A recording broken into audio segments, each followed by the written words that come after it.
Guys, जैसा कि आपको पता है ट्रेडिंग का एक बहुत ही इंपॉर्टेंट प्रिंसिपल है, plan your trade then trade your plan. यानी पहले प्लान करो और प्लान कैसे करना है उसके लिए सबसे मेजर रोल प्ले करता है प्राइस को लेकर हमारा एनालिसिस क्या बन रहा है। अब जब भी हम प्राइस रीड करने की बात करते हैं, चार्ट एनालिसिस करने की बात करते हैं, एक सबसे बड़ा क्वेश्चन जो आजकल लोगों के मन में बना रहता है कि क्या हमें बेसिक प्राइस एक्शन के अकॉर्डिंग एनालिसिस करना चाहिए या फिर स्मार्ट मनी कंसेप्ट्स को यूज करना चाहिए या फिर स्टॉप लॉस हंटिंग को यूज करना चाहिए। इसी बारे में आप में से बहुत सारे लोगों के क्वेश्चंस आ रहे थे कमेंट्स में एंड डीएम्स में। सो इसका सिंपल सा एक लाइन में आंसर तो यह है कि हर मेथड के अपने अपने प्रोज एंड कॉन्स होते हैं, यानी कि मेरिट्स और डीमेरिट्स होते हैं। फिर भी एक बेस्ट पॉसिबल वे क्या हो सकता है चार्ट एनालिसिस करने का, जो कि मुझे पर्सनली बहुत अच्छा लगता है, वो मैं आपके साथ शेयर करने वाला हूं इस वीडियो में।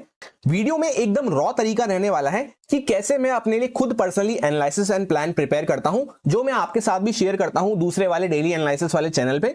बातें जो वीडियो के दौरान हमारी मेनली रहने वाली हैं वो price action, psychology, stop loss hunting and smart money concepts के ऊपर रहने वाली हैं कि कैसे हम इन तीनों को यूज में लेते हुए बाकी ट्रेडर्स का माइंडसेट रीड कर सकते हैं चार्ट को फील करते हुए। इस वीडियो के बाद आपको खुद ये समझ में आने लग जाएगा कि कैसे आप खुद का एक ट्रेडिंग प्लान रेडी कर सकते हैं, कैसे आपको बेस्ट पॉसिबल अपॉर्चुनिटीज मिल सकती है।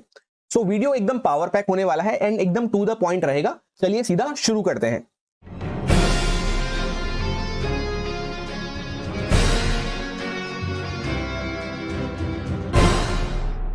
अब फॉर एग्जांपल हमें निफ्टी 50 का एनालिसिस प्रिपेयर करना है, तो सबसे पहले मैंने मंथली टाइम फ्रेम को यहां पे ओपन कर रखा है, क्योंकि जब मैं आपके लिए आज वीडियो रिकॉर्ड कर रहा हूं, आज डेट है 30th ऑफ अप्रैल, जहां पे मंथली कैंडल हमें क्लोज होती हुई नजर आई है।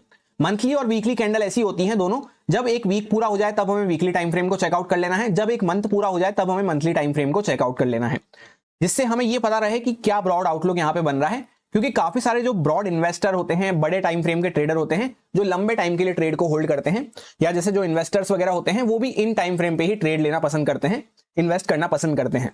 अब सबसे पहले मंथली टाइम फ्रेम पे आपको क्या देखने को मिलेगा कि एक तो मूव होता है इस तरह का मूव, ये होता है fluent move, smooth move, fast move, और एक होता है ऐसा मूव जो अभी हमें देखने को मिल रहा है। अब ये जो फास्ट मूव हमें देखने को मिलता है, ये देखने को मिलता है डबल फोर्स की वजह से। डबल फोर्स कैसा कि जो लोग यहां पे सेल करते हुए बैठे थे, उन लोगों ने भी जब अपनी पोजीशन कवर करी तो सेल से वो क्या कर रहे हैं, वहां पे अपनी पोजीशन कट डाउन करने के लिए बाय साइड पे जाते हुए नजर आ रहे हैं। और साथ ही में जो लोग वेट कर रहे थे पेशेंटली, वो भी वहां पे बाय करते हुए नजर आ रहे हैं जब उनको स्ट्रेंथ दिखना चालू होगी चार्ट पे। तो ये होता है डबल फोर्स कि दो फोर्स के साथ प्राइस मूव कर रहा है। सेलर्स भी कवर कर रहे हैं पोजीशंस को और फ्रेश बायर्स भी ऐड होते हुए नजर आ रहे हैं। उसके बाद वापस से मार्केट ने यहां पे थोड़े से स्टॉप लॉस क्रिएट करे, फिर वापस से यहां पे डबल फोर्स के साथ प्राइस मूव करता हुआ नजर आया। पर इसके बाद अगर आप ध्यान से देखेंगे यहां पे वैसा मोमेंटम, फास्ट मोमेंटम हमें देखने को नहीं मिल रहा है। प्राइस ऊपर की साइड तो शिफ्ट हो रहा है, पर 4 महीने में जाके इतना सा सिर्फ यहां से लेकर यहां तक का मूव कर पाया है। और पहले सिर्फ 2 महीने का मूव आप चेकआउट कर सकते हैं, कितने ज्यादा पॉइंट्स यहां पे मूव करता हुआ नजर आया था। तो सिंपली जो ये लिपजिप करता हुआ मार्केट मूव करता है, जहां पे कैंडल्स में ऊपर नीचे की साइड पे हमें विक्स देखने को मिलती है, ये जब हमें देखने को मिलता है जब मार्केट के पास लिक्विडिटी की कमी हो।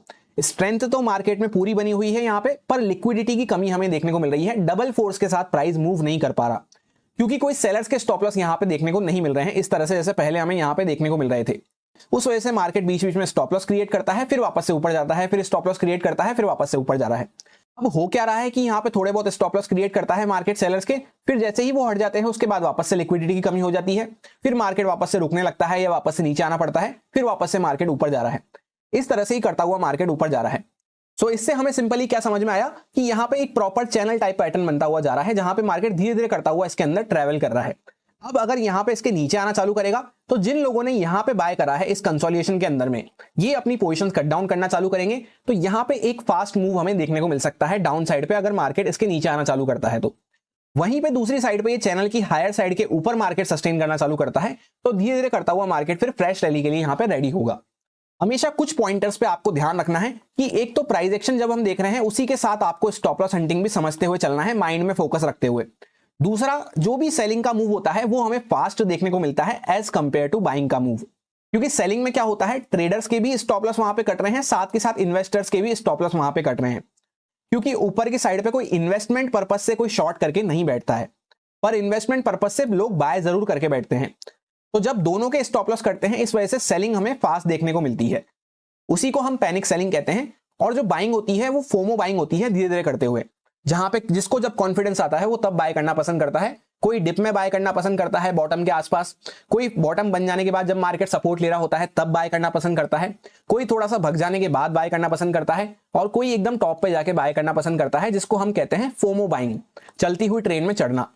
तो ये कुछ बातों के बारे में आपको पता होना चाहिए। अब जैसे यहाँ पे चैनल बनता हुआ जा रहा है तो कुछ लोगों के थोड़े बहुत सेलर्स के स्टॉप लॉस यहाँ पे इसके ऊपर पड़े होंगे और बाकी बायर्स के स्टॉप लॉस इसके नीचे पड़े होंगे और बाकी के नीचे के बायर्स के स्टॉप लॉस पड़े होंगे। तो जब मार्केट इसके नीचे आना चालू करेगा, ये लोग कवर करेंगे, तो यहाँ पे तेजी की सेलिंग हमें देखने को मिल सकती है। जब मार्केट इसके ऊपर जाएगा तो धीरे धीरे करता हुआ मार्केट ऊपर नई रैली के लिए रेडी हो सकता है। इसी तरह से प्राइस एक्शन के साथ ही आपको स्टॉप लॉस हंटिंग को भी समझते हुए चलना है कि कहां पे सेलर्स डरेंगे, कहां पे बायर्स डरेंगे, एटसेट्रा। सो सिंपली मई मंथ के लिए ब्रॉड पर्सपेक्टिव हमारा क्या बना नेक्स्ट मंथ के लिए कि अभी फिलहाल हम एक रेंज के अंदर में है, नीचे आएंगे तो सेलिंग देखने को मिल सकती है अच्छी खासी, ऊपर जाएंगे तो धीरे धीरे करता हुआ मार्केट फ्रेश रैली के लिए रेडी होगा। अब हम लोग आ चुके हैं वीकली टाइम फ्रेम पे। ऑल्दो यहाँ पे वीकली कैंडल क्लोज होती हुई नजर नहीं आई है। वीकली एनालिसिस सिर्फ मैं जब करता हूं जब यहाँ पे वीकेंड पे हमें क्लोजिंग देखने को मिलती है, पर मैं आपको समझाने के लिए कि किस तरह से मैं एनालिसिस करता हूं वीकली टाइम फ्रेम पे, एक बार यहाँ पे मैंने ओपन कर रखा है। 2 दिन अभी बाकी है हमारे पास, थर्सडे और फ्राइडे का। उसके बाद यहाँ पे कैंडल क्लोज होती हुई नजर आएगी। वेडनेसडे को हमारी हॉलीडे होने वाली है, 1 मई को महाराष्ट्र डे के ओकेजन पे कल। हम अज्यूम कर लेते हैं कि यहाँ पे कैंडल क्लोज होती हुई नजर आई है, तो यहाँ पे किस तरह से आपको देखने को मिल रहा है कि इस लेवल के आसपास कंटिन्यूस हमें रेजिस्टेंस देखने को मिल रहे हैं, जहां पे बैक टू बैक मार्केट कोशिश कर रहा है, इसके ऊपर सस्टेन नहीं कर पा रहा है। पहले की कैंडल में भी हमें विक देखने को मिली, अभी की कैंडल में भी हमें विक देखने को मिल रही है। तो यहाँ पे सेलर्स कंटिन्यू कोशिश कर रहे हैं प्राइस को पुश डाउन करने की, इतना हमें समझ में आ रहा है। इसी के साथ और आपको क्या देखने को मिल रहा है, ये तो हमारा इंपॉर्टेंट रेजिस्टेंस का जोन हो गया। यहाँ पे ये पहले हमारा एक रेजिस्टेंस का जोन था, जो कि अब हमारा इंपॉर्टेंट सपोर्ट का जोन बना हुआ है। पहले मार्केट यहाँ पे एक रेंज बनाया था 9 हफ्ते तक, उसके अंदर में ही यहाँ पे हम टाइम पास कर रहे थे। यहाँ पे इस लेवल के आसपास हम, इसके ऊपर हम क्लोज नहीं कर पा रहे थे। फिर इसके ऊपर यहाँ पे हमने क्लोज करना चालू करा, तब मार्केट यहाँ पे इसके अंदर में टाइम पास करता हुआ नजर आ रहा है। अब हम इसके नीचे क्लोज नहीं कर पा रहे हैं। नीचे की साइड जब भी आता है यहाँ पे बायर्स एक्टिवेट हो जाते हैं, ऊपर की साइड जब भी आता है सेलर्स एक्टिवेट हो जाते हैं। तो जब मार्केट एक साइड पे क्लोज करना स्टार्ट करेगा, जैसे फॉर एग्जांपल ये कैंडल अभी रनिंग कैंडल है, ये इसके ऊपर ही कहीं पे क्लोज कर देती है स्ट्रांगली, तो फिर मार्केट यहाँ पे एक नई रैली के लिए रेडी होगा, जहां पे जिन लोगों ने भी शॉर्ट कर रखा है वो कवर करना चालू करेंगे। तब मार्केट धीरे धीरे करता हुआ एक फ्रेश रैली के लिए यहाँ पे रेडी हो सकता है। फिर उसके बाद जितना स्टॉप लॉस मार्केट को मिलेंगे, जितनी लिक्विडिटी मिलेगी, वहां तक मार्केट जाता हुआ नजर आएगा। फिर वापस से हमें एक रिट्रेसमेंट पुलबैक वगैरह बीच बीच में देखने को मिलेंगे। इसको हम ऐसे भी समझ सकते हैं कि यहाँ पे जो बार बार लोग सेल कर रहे हैं, उनका जैसे ही सारा माल खप जाएगा, खत्म हो जाएगा, लोग बायर्स लोग एब्जॉर्ब कर लेंगे सारा माल, तब फिर यहाँ पे प्राइस एक नई रैली के लिए रेडी होगा। और अगर ऐसा नहीं हो पाता है, सेलर्स कंटिन्यू सेलिंग करते रहते हैं, जो बायर्स वगैरह हैं वो भी ये देख के सेलिंग करने लग जाते हैं कि मार्केट तो इसके ऊपर जा ही नहीं पा रहा, एक रेजिस्टेंस हमें देखने को मिल रहा है, तो फिर यहाँ पे हो सकता है प्राइस नीचे आए, जहां पे इस जोन के अंदर में हमें थोड़ी वॉलिटिलिटी देखने को मिलेगी। फास्ट मूव कब देखने को मिलते हैं, जब मार्केट में स्टॉप लॉस करते हुए नजर आते हैं। पहला स्टॉप लॉस यहाँ पे कब कटना चालू होंगे, जब ट्रेंड लाइन ब्रेकडाउन होना चालू होती है, इस तरह से ये जो ट्रेंड लाइन हमें देखने को मिल रही है। और उसके बाद मेजर कंफर्मेशन हमें हॉरिजॉन्टल लेवल के नीचे ही मिल पाता है। तो जैसा हमने डिस्कस करा मंथली टाइम फ्रेम पे कि यहाँ पे एक चैनल बनता हुआ नजर आ रहा है, इसके अंदर में हम धीरे धीरे करते हुए ऊपर चल रहे हैं। अब जो ट्रेंड लाइन वगैरह होती है वो फर्स्ट कंफर्मेशन का, फर्स्ट साइन देने का काम करती हैं, और मेजर हमारे लिए हॉरिजॉन्टल लेवल्स ही रहते हैं हमेशा। तो कंफर्मेशन हमें इस जोन के नीचे ही मिल पाएगा, जब यहाँ पे क्लोजिंग हमें देखने को मिलती है। अब हम लोग आ चुके हैं डेली टाइम फ्रेम पे। ये सबसे क्रूशियल टाइम फ्रेम होता है, क्योंकि हर दिन इसको हमें चेकआउट करना है, और चेकआउट करना होगा कि नेक्स्ट डे की कैंडल किस तरह से परफॉर्म कर सकती है, जिससे कि हमें एक आउटलुक मिल सके कि हाँ अगला दिन इस तरह से परफॉर्म कर सकता है। क्या मार्केट ट्रेंडी देखने को मिल सकता है, साइडवेज देखने को मिल सकता है, या किस कंडीशन में गैप अप गैप डाउन, किस कंडीशन में हमें अच्छी अपॉर्चुनिटी मिल सकती है, वो सब हमें यहीं पे पता चलता है। तो सबसे पहले आपको क्या देखने को मिलेगा, जैसा हम मंथली टाइम फ्रेम से डिस्कस कर रहे हैं कि यहाँ पे एक चैनल बनता हुआ जा रहा है, इसी के अंदर में मार्केट नीचे आता है तो बार बार सपोर्ट ले लेता है, ऊपर आता है तो बार बार रेजिस्टेंस हमें देखने को मिलते हैं। और यहाँ पे बीच की वॉलिटिलिटी को भी आप चेकआउट कर सकते हैं, कभी बड़ी रेड कैंडल बनती है, कभी बड़ी ग्रीन कैंडल बनती है, इसी तरह का यहाँ पे मोमेंटम बना हुआ है। रीजन इसके पीछे का मैंने आपको ऑलरेडी एक्सप्लेन कर दिया कि प्राइस में स्ट्रेंथ तो है, पर बीच बीच में लिक्विडिटी की उसको जरूरत पड़ती है। तो यहाँ पे फ्रेश सेलर्स वगैरह के स्टॉप लॉस क्रिएट करके फिर मार्केट ऊपर जाता है, फिर स्टॉप लॉस खत्म हो जाते हैं, फिर वापस से मार्केट नीचे आता है, इस तरह से करता हुआ चल रहा है। और अभी हम यहाँ पे कहीं ना कहीं उसके बीच में खड़े हुए हैं। इस वजह से आप देख सकते हैं एक दिन ग्रीन कैंडल बनती है, एक दिन रेड कैंडल बनती है, फिर ग्रीन कैंडल बनती है, फिर वापस से रेड कैंडल बनती है। ये हमें कंप्लीटली क्या शो करता है कि बायर्स और सेलर्स दोनों ही यहाँ पे कोशिश करते हुए नजर आ रहे हैं। सारा खेल जो रहता है ऑब्जर्वेशन का रहता है, जो जितना अच्छे से फील कर पाएगा, ऑब्जर्व कर पाएगा वहां पे चीजें, क्योंकि चार्ट तो सभी सेम देख रहे हैं, पर जो जितना अच्छे से फील कर पाएगा उसके लिए उतना ही बेनिफिशियल वो रहेगा। अब जैसा यहाँ पे सिंपली हमें समझ में आ गया कि बीच में बायर सेलर्स दोनों कोशिश करते हुए नजर आ रहे हैं। इसके बाद हमें थोड़ा सा यहाँ पे जूम करके चेकआउट करना है कि कैंडल की प्लेसमेंट हमें नेक्स्ट डे की कैसे देखने को मिल सकती है, या कहां कहां पे अच्छा मूव देखने को मिल सकता है। अगर सारी की सारी ऑब्जर्वेशन, सारे के सारे पॉइंट्स आपको ध्यान नहीं रह पाते हैं, तो कॉपी पेन लेकर आप नोट डाउन कर सकते हैं एक एक पॉइंट बना के कि हाँ ये ऐसा देखने को मिल रहा है, वो ऐसा देखने को मिल रहा है, इस बात पे मुझे गौर करना है। इस तरह से आप पॉइंट्स नोट डाउन कर सकते हैं। पहले मैं भी पर्सनली ऐसे ही करता था, उसके बाद जब एक बार प्रैक्टिस हो जाती है तब आपको डेली कॉपी पेन लेके नहीं बैठना पड़ेगा। और सारा खेल जैसा मैंने आपसे कहा ऑब्जर्वेशन पे डिपेंड करता है। सबसे पहली ऑब्जर्वेशन यहाँ पे क्या बन रही है कि प्राइस एक अच्छा खासा फॉल करता हुआ आया, गैप डाउन खुल के हम नीचे आते हुए नजर आए। एक दिन यहाँ पे मार्केट गैप डाउन खुला, पर एक फास्ट रिकवरी, शार्प रिकवरी हमें ऊपर देखने को मिल रही है, जहां पे वापस से मार्केट चैनल के ऊपर आ चुका था। और उसी के साथ साथ ये जो सेलर्स यहाँ पे एक्टिव होते हुए नजर आए, इनकी सेलर्स की कैंडल को भी मार्केट ने 50% से ज्यादा कवर कर लिया था, ढक लिया था। तो ये कहीं ना कहीं पे एक स्ट्रेंथ का साइन शो करता है कि वापस से हमने मार्केट ने यहाँ पे सपोर्ट ले लिया है। नेक्स्ट डे वापस से हमें गैप अप देख के मार्केट यहाँ पे हाई के ऊपर ही सस्टेन करता हुआ नजर आया। फिर आप सारी कैंडल्स को यहां से लेकर इस वाली कैंडल से लेकर इस वाली कैंडल को चेकआउट कर लेते हैं। किसी भी कैंडल ने प्रीवियस कैंडल के लो के नीचे जाके क्लोज करना स्टार्ट नहीं किया है। सो इससे हमें क्या समझ में आता है कि नीचे से बायर्स यहाँ पे काफी अच्छे से ग्रिप संभालते हुए ऊपर लेके जा रहे हैं प्राइस को। उसी के साथ नेक्स्ट पॉइंट हमें ऑब्जर्वेशन का क्या देखने को मिल रहा है कि रेजिस्टेंस के आसपास आके मार्केट ने सेलिंग दिखाना चालू किया है। सो ऐसा हम समझ सकते हैं कि प्राइस काफी स्ट्रेंथ में बना हुआ है, पर रेजिस्टेंस के आसपास आके यहाँ पे थोड़ा सा रुक रहा है, थोड़ा सा चॉपी हो रहा है, जहां पे सेलर्स भी कोशिश कर रहे हैं या जो लोग यहाँ पे से बाय करके बैठे हैं वो लोग कोशिश कर रहे हैं यहाँ पे थोड़ा सा प्रॉफिट बुक करने की। किसी भी रीजन से सेलर्स एक्टिवेट हो रहे हो, यहाँ पे इस लेवल के आसपास सेलर्स एक्टिवेट होते हुए नजर आ रहे हैं। अब इसी के साथ नेक्स्ट इंपॉर्टेंट पॉइंट क्या हो जाता है कि जब हम मंथली और वीकली टाइम फ्रेम को डिस्कस करते हैं तो वहां पे हमें एसएमसी चेकआउट करने की जरूरत नहीं होती है, पर डेली टाइम फ्रेम या उससे जो लोअर टाइम फ्रेम होते हैं वहां पे हम एसएमसी को भी साथ के साथ अप्लाई करते हुए जाएंगे तो हमारे माइंड में एक बेटर पिक्चर तैयार हो जाती है। यानी मंथली और वीकली पे सिंपली एसएमसी की कोई जरूरत नहीं होती, वहां पे कोई यूज नहीं रहता उसका। डेली और उसके नीचे हम चेकआउट कर सकते हैं लगा लगा के। कब जब हमें एसएमसी यूज करना आता है, अगर नहीं आता है तो नॉर्मल प्राइस एक्शन और साइकोलॉजी के अकॉर्डिंग भी हम काम कर सकते हैं। जैसा कि काफी लोगों के मन में डाउट बना हुआ था कि एसएमसी क्या हमें सीखना जरूरी है ही सही क्या? जरूरी कुछ भी नहीं होता, आपके ऊपर कंप्लीटली डिपेंड करता है। आपको जिसमें कंफर्टेबल लगता है वो आप कर सकते हैं। जिनको आता है उनके लिए मैं ये पॉइंट बता रहा हूं। जैसे यहां पे आपको देखने को मिलेगा एक मार्केट ने हाई लगा रखा था, उसके कुछ पॉइंट्स ऊपर जाके हमने एक फ्रेश हाई लगाया है। यहाँ पे एक बार मैं आपके लिए यहाँ पे चेकआउट भी कर देता हूं। जो इस कैंडल का हाई हमें देखने को मिल रहा है, इस वाली कैंडल का 775 के आसपास देखने को मिल रहा था। आज जो हमने हाई लगाया है वो 783 के आसपास हमने लगाया है, यानी 775 से लेकर 783, सिर्फ 8 पॉइंट से हमने हाई को चेंज किया है। तो यहां पे लिक्विडिटी स्वीप का कंसेप्ट लगता हुआ नजर आता है। एक टाइप का लिक्विडिटी ग्रैब होता है ये, जहां पे लिक्विडिटी कलेक्ट करी गई है, या यूं हम समझ सकते हैं कि जैसे प्राइस यहां तक पहुंचने लगा तो इसके ऊपर मार्केट को लिक्विडिटी नहीं मिल पाई, तो लिक्विडिटी कलेक्ट करने के लिए वापस से यहां पे प्राइस नीचे आता हुआ नजर आया है। और लिक्विडिटी ग्रैब में कौन सा कंसेप्ट है ये? लिक्विडिटी स्वीप का। क्या होते हैं ये लिक्विडिटी वगैरह, क्या होती है, ग्रैब क्या होता है, स्वीप क्या होता है, ये सब पे ऑलरेडी एक डेडिकेटेड वीडियो बना के अपलोड कर रखी है। अगर आपने अभी तक नहीं चेकआउट करी है तो कर सकते हैं। और इसी के साथ एक चीज यहां पे हमें और क्या देखने को मिल रही है कि यहां पे अगर इस कैंडल को हम इस तरह से मार्क करते हैं और यहां पे नाम देते हैं तो ये काइंड ऑफ एक बियरिश ऑर्डर ब्लॉक जैसा यहां पे देखने को मिल रहा था। अब कुछ लोग क्या होते हैं एसएमसी की, जिनको पूरी नॉलेज नहीं होती है, सिर्फ वहां पे ऑर्डर ब्लॉक मार्क करना वो सीख लेते हैं, तो इस टाइप के ऑर्डर ब्लॉक को देख के वो यहां पे सेल करने की कोशिश करते हैं। अब जनरली क्या होता है, इस टाइप के एसएमसी वाले एसएमटी का शिकार होते हैं, जिसको कहा जाता है स्मार्ट मनी ट्रैप, क्योंकि उन्होंने सिंपली स्ट्रक्चर वगैरह कुछ भी नहीं समझा। यहाँ पे ट्रेंड वगैरह क्या चल रहा है, market lower highs lower lows के स्ट्रक्चर में चल रहा है या हायर हाइज हायर लोज के स्ट्रक्चर में चल रहा है, वो सिंपली कहीं पे भी ऑर्डर ब्लॉक वगैरह मार्क करके और यहाँ पे सेल करने की कोशिश करते हैं। तो इस टाइप के लोगों की तरफ से यहाँ पे बियरिश ऑर्डर ब्लॉक को देख के सेलिंग हो सकती है, जिनको कंप्लीट नॉलेज नहीं है स्मार्ट मनी की, सिर्फ हल्का फुल्का सीखना चालू किया है। इसके बाद अगर हम स्मार्ट मनी कंसेप्ट को ना भी कंसिडर करें तो भी यहाँ पे पहले से सेलिंग होती हुई नजर आई थी। तो कुछ लोग जो यहाँ से बाय करके बैठे हैं या यहाँ से कहीं से भी बाय करके बैठे हैं, उन्होंने इसके पास आते आते यहाँ पे सेल करना पसंद किया है कि यार पहले भी यहाँ से सेलिंग हुई थी, क्या पता वापस से यहाँ पे सेलिंग हो जाए। सो इस तरह से प्राइस एक्शन के साथ हम स्मार्ट मनी कंसेप्ट को मिला के थोड़ी साइकोलॉजी अपनी अच्छी तरह से प्रिपेयर कर सकते हैं। और हमें क्या देखने को मिल रहा है कि यहाँ पे प्रीवियस कोई भी लो को मार्केट टेक डाउन नहीं कर रहा है, तो इस तरह से एक कहीं लोअर टाइम फ्रेम पे ट्रेंड लाइन हमें देखने को मिल रही होगी। तो इसके नीचे अगर प्राइस आना चालू करता है तो यहाँ पे इन सारे बायर्स को खतरा बढ़ना चालू हो सकता है, फिर इनकी पोजीशन कट डाउन होगी तो फिर तेजी से प्राइस नीचे आ सकता है। ये तो हो गई सेलिंग की बात। सेलिंग का अच्छा मूव कहां मिलेगा? इस ट्रेंड लाइन के नीचे। और बाइंग का अच्छा मूव कहां मिलेगा? इस यहाँ पे रेजिस्टेंस के ऊपर, क्योंकि जिन लोगों ने भी आज यहाँ पे शॉर्ट किया है ये सारे अपनी पोजीशन को कवर करते हुए नजर आएंगे।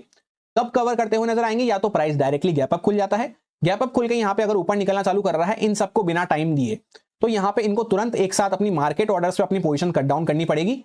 जब भी एक पार्टी मार्केट ऑर्डर्स पे अपनी पोजीशन कट डाउन करती है तब वहां पे एक क्विक फास्ट मोमेंटम हमें देखने को मिलता है। वहीं पे सपोज करते हैं अगर मार्केट फ्लैट खुल रहा है फिर धीरे धीरे करता हुआ इस तरह से ऊपर जा रहा है, तब तो वो बीच बीच में वापस से कोशिश करेंगे अपनी फ्रेश पोजीशंस ऐड करने की और कोशिश करेंगे यहां तक आते आते तो वो अपना प्रॉफिट ही बुक कर लेंगे। तब फिर उतना फास्ट मोमेंटम हो सकता है ना मिल पाए। यहाँ पे धीरे धीरे करता हुआ प्राइस ऊपर जाएगा, फिर यहाँ पे थोड़ा नए स्टॉप लॉस वगैरह क्रिएट करेगा, फिर जाके इसको ब्रेकआउट कर पाएगा। क्योंकि इसके पीछे की सिंपल साइकोलॉजी क्या है कि अगर हमने यहाँ पे सेलर्स बैठे हैं, इनको सेलर्स को टाइम दे दिया मार्केट ने कि हाँ धीरे धीरे करता हुआ मैं ऊपर आ रहा हूं, तुम चाहो तो प्रॉफिट बुक कर लो, चाहो तो और पोजीशन ऐड कर लो अपनी और मार्केट को पुश डाउन कर लो, तब तो फिर यहाँ पे मार्केट को स्लो मोमेंटम देखने को मिलेगा और हो सकता है वापस से भी मार्केट में सेलिंग होती हुई नजर आए। या जैसे और मार्केट थोड़ा सा गैप डाउन वगैरह फ्लैट के आसपास ही खुल गया एकदम और नीचे वापस से लो को ब्रेक डाउन कर रहा है, तब तो ये सेलर्स को यहाँ पे कोई खतरा बढ़ना ही नहीं है और नए सेलर्स यहाँ पे ऐड होते हुए नजर आएंगे, इनकी तरफ से भी और पैसा लगता हुआ नजर आएगा। तो उस केस में तो फिर कुछ पॉइंट्स और यहाँ पे सेलिंग हमें देखने को मिल सकती है जब तक ये ट्रेंड लाइन हमें देखने को नहीं मिलती है। अब डेली टाइम फ्रेम पे जब हमने सारी ऑब्जर्वेशंस को चेकआउट कर लिया स्मार्ट मनी कंसेप्ट के अकॉर्डिंग, प्राइस एक्शन के अकॉर्डिंग, उसके बाद एक लाइन में अपने पूरे माइंडसेट को, ब्रॉड माइंडसेट को समराइज कर लेना है। सो सिंपल सा एक लाइन में हमने प्लान क्या किया यहाँ पे कि मार्केट अगर इसके ऊपर जाना चालू करता है तो सेलर्स के स्टॉप लॉस खतरे में आ जाएंगे, तो यहाँ पे एक अच्छी बाइंग की अपॉर्चुनिटी बन सकती है। वहीं पे अगर ट्रेंड लाइन के नीचे हम आना चालू करते हैं तो यहाँ पे एक अच्छी सेलिंग की अपॉर्चुनिटी मिल सकती है, जहां पे कुछ लोग जो यहाँ पे बाय करके बैठे हैं इनकी तरफ से पोजीशन कवर होना चालू होगी।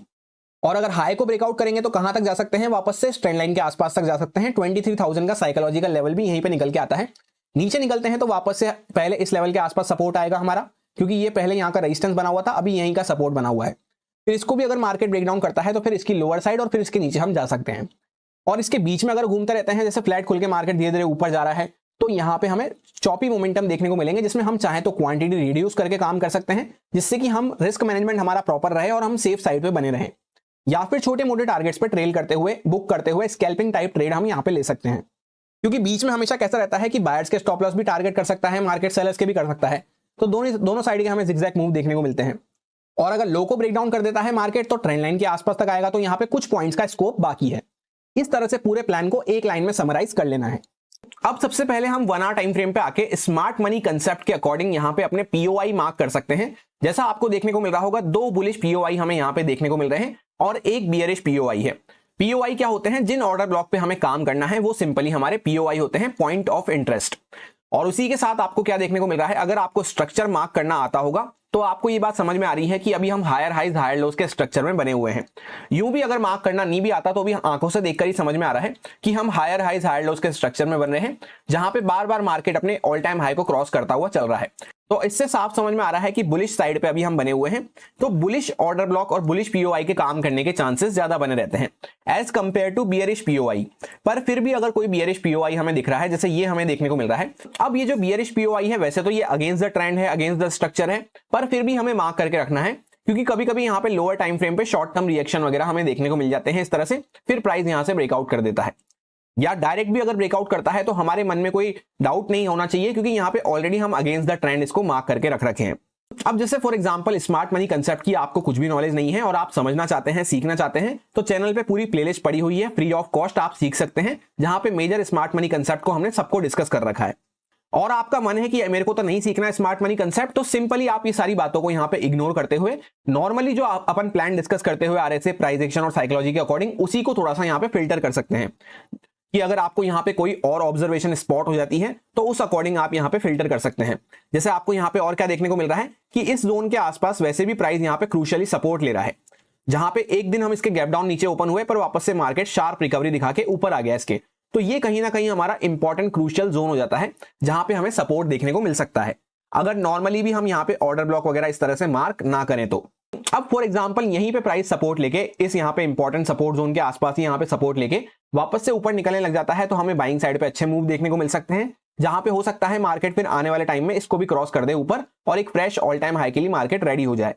पर सपोज अगर प्राइस इसके नीचे वापस से आना चालू करता है, यहाँ पे सपोर्ट नहीं ले पाता है, क्योंकि ऑलरेडी यहाँ पे मल्टीपल टाइम हम सपोर्ट ले चुके हैं, इसके नीचे आते हैं तो फिर यहाँ पे हमें एक गैप देखने को मिल रहा है। नॉर्मल प्राइस एक्शन के अकॉर्डिंग अगर बात करते हैं तो यहाँ पे एक गैप देखने को मिल रहा है, और स्मार्ट मनी कंसेप्ट के अकॉर्डिंग अगर हम बात करते हैं तो यहाँ पे आपको एक इम्बैलेंस या फिर जिसको दूसरे नाम से फेयर वैल्यू गैप के नाम से जाना जाता है, वो आपको यहाँ पे देखने को मिल रहा होगा। तो हो सकता है फिर यहाँ पे आके प्राइस थोड़ा सा सपोर्ट ले, और यहाँ पे भी सपोर्ट नहीं लेता है तो फिर नेक्स्ट ऑर्डर ब्लॉक जो हमने मार्क किया था इस लेवल के आसपास हमारा नेक्स्ट ऑर्डर ब्लॉक था, ये हमारा फिर क्रूशियल सपोर्ट का जोन रहेगा, क्योंकि यहीं से हमने डॉट लो लगा के शार्प रिकवरी दिखाना चालू किया था इसी कैंडल के साथ। तो इस तरह से हम क्रूशियल एरियाज अपने मार्क कर सकते हैं कि एक तो ये हमारा क्रूशियल सपोर्ट है, एक ये हमारा क्रूशियल सपोर्ट है, और एक यहाँ पे हमारा क्रूशियल सपोर्ट आएगा। फिर चाहे उसको हम स्मार्ट मनी कंसेप्ट के अकॉर्डिंग मार्क करें या नॉर्मल प्राइस एक्शन के अकॉर्डिंग, वो हमारी चॉइस हो जाती है। और जैसा हमने ट्रेंड लाइन को भी डिस्कस किया था, वो ट्रेंड लाइन भी यहाँ पे हमें देखने को मिल रही है, तो वो भी इसी लेवल के आसपास, इसी जोन के आसपास हमें देखने को मिलेगी। अब 15 मिनट टाइम फ्रेम पे आके सबसे पहले इंट्राडे पर्सपेक्टिव से जो भी क्रूशियल लेवल्स हैं हमारे, उनको हमें मार्क कर लेना है और ट्रेंड लाइंस वगैरह को मार्क कर लेना है। किस तरह से मैं पर्सनली मार्क करता हूं उसके ऊपर ऑलरेडी एक डेडिकेटेड वीडियो बना के अपलोड कर रखी है, अगर आप चाहें तो चेकआउट कर सकते हैं।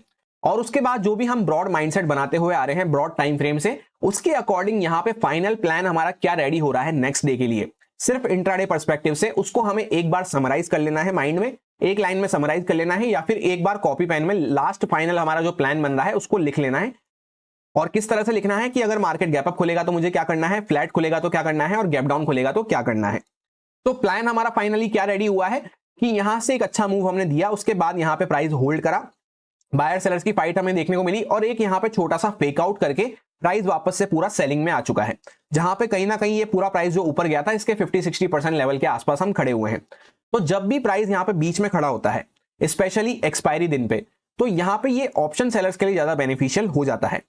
सबसे पहली बात तो इस बात को माइंड में रखना है, जब तक हम यहां पे बीच में खड़े हैं तब तक ये ऑप्शन सेलर्स के लिए ज्यादा बेनिफिशियल है। ऑप्शन बायर्स के लिए जब बेनिफिशियल होता है प्राइस, या तो यहां पे सपोर्ट लेवल के आसपास खड़ा हो जिससे कि यहां पे सपोर्ट लेके बाउंस करे तो भी अच्छा मोमेंटम, फास्ट मोमेंटम हमें मिल सके, या फिर सपोर्ट को ब्रेक डाउन करे तब भी एक अच्छा मोमेंटम मिल सके सिमिलरली, या फिर रेजिस्टेंस के आसपास खड़ा हो।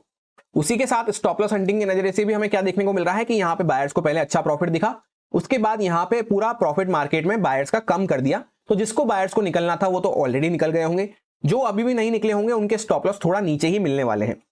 और यहां पे जो सेलर्स आते हुए नजर आए हैं उनको भी काफी अच्छा प्रॉफिट देखने को मिल रहा होगा, क्योंकि बहुत अच्छे पॉइंट्स की सेलिंग होती हुई नजर आई है। तो इस साइकोलॉजी के अकॉर्डिंग भी जब हम बीच में बने रहते हैं तब हमें यहाँ पे ज्यादा अच्छे बड़े मूव देखने को नहीं मिल पाते हैं, मार्केट जिगजैग ऊपर नीचे वॉलिटिलिटी क्रिएट करता रहता है। अब सपोज कर लेते हैं कि हम यहाँ पे गैप अप खुल जाते हैं, तो एक अच्छे खासे गैप अप में क्या होगा कि जो ऊपर के सेलर्स हैं उनको तो प्रॉफिट दिख रहा होगा, उनका प्रॉफिट थोड़ा कम हो गया होगा, और जो नीचे के सेलर्स हैं उनको यहाँ पे लॉस दिखना चालू हो जाएगा। तो उस वजह से भी यहाँ पे थोड़ी सी वॉलिटिलिटी रह सकती है, या जैसे गैप अप खुल के मार्केट धीरे धीरे करता हुआ हो सकता है इस तरह से सेलर की पोजीशन टारगेट करने जाए। ऐसा क्यों है, क्योंकि यहाँ पे सेलर्स का प्रॉफिट, नीचे के सेलर्स तो ऑलरेडी लॉस में आ चुके होंगे, तो वो कट डाउन करेंगे तो थोड़ा सा बाइंग हमें देखने को मिलेगी, फिर मार्केट हो सकता है ऊपर वाले सेलर्स पे भी यहाँ पे खतरा बढ़ जाए, तो इस तरह से करता करता ऊपर जाए। फिर ये हमारा क्रूशियल रेजिस्टेंस रहेगा, इसके आसपास यहाँ पे प्राइस अगर थोड़ा स्टॉप लॉस वगैरह क्रिएट करके थोड़ा सा यहाँ पे रेजिस्टेंस फेस करके कंसोलिडेशन फेस करके फिर अगर वापस निकलता है तब इसके ऊपर एक स्मूथ मूव हमें मिल पाएगा। वहीं पे सपोज करते हैं हम फ्लैट प्राइस के आसपास खुल जाते हैं, तो पहले यहाँ पे एक अच्छा मूव अपसाइड का हुआ, अच्छा मूव डाउन साइड का हुआ, तो वापस से हम ये तो प्लान नहीं कर सकते कि प्राइस इस तरह से भगता हुआ चला जाएगा। यहां से अगर ऊपर निकलता भी है तो उसकी रफ्तार काफी स्लो रहेगी और वापस से बीच बीच में सेलर्स एक्टिवेट होने का ट्राई करते रहेंगे। तो बेस्ट हमारे लिए क्या हो जाता है कि मार्केट फ्लैट प्राइस के आसपास ही खुले, थोड़ा बहुत यहां पे रुक के अगर वापस से ब्रेकडाउन कर रहा है, कोई सेल साइड का प्राइजेशन मिलता है हमें 5 मिनट 15 मिनट टाइम फ्रेम पे, तो हम कंटिन्यूएशन मोमेंटम में, कैरी फॉरवर्ड मोमेंटम में यहां तक के लिए कुछ पॉइंट्स कैप्चर कर सकते हैं। अब सपोज कर लेते हैं डायरेक्टली मार्केट गैप डाउन खुल गया, तो गैप डाउन में क्या होगा, यहां से एक अच्छा मोमेंटम बाइंग साइड पे मिला, अच्छा मोमेंटम डाउन साइड पे हो चुका है, तो दोनों साइड के बायर सेलर्स जो हैं एग्जॉस्ट हो चुके होंगे, जिनको प्रॉफिट करना था उन्होंने प्रॉफिट कर लिया होगा, जिन्होंने लॉस करना था उन्होंने लॉस कर लिया होगा।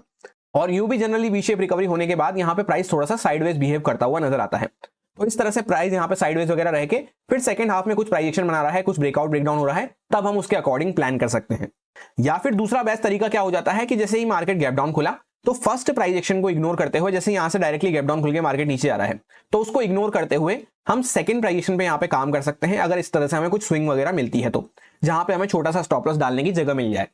सिमिलरली अगर मार्केट डायरेक्टली सपोर्ट लेके यहाँ पे, क्योंकि यहाँ पे ऑर्डर ब्लॉक वगैरह भी है, डायरेक्टली नीचे जाके सपोर्ट वगैरह लेके वापस से अपने हाई को क्रॉस करता है, तो हम बाइंग साइड पे फोकस रख सकते हैं, इस तरह से हम काम कर सकते हैं। अब जैसा कि आप में से काफी सारे लोगों के कमेंट्स आ रहे थे कि मैं अपना प्लान, अपना एनालिसिस किस तरह से प्रिपेयर करता हूं, जो मैं आपके साथ डेली शेयर करता हूं दूसरे वाले चैनल पे, उसका एक बार मैं आपको डेमो दिखाऊं। तो ये मैंने आपको यहाँ पे डेमो शो कर दिया है कि कैसे हम एक अपना बेस्ट पॉसिबल प्लान रेडी कर सकते हैं नेक्स्ट डे के लिए इंट्राडे पर्सपेक्टिव से।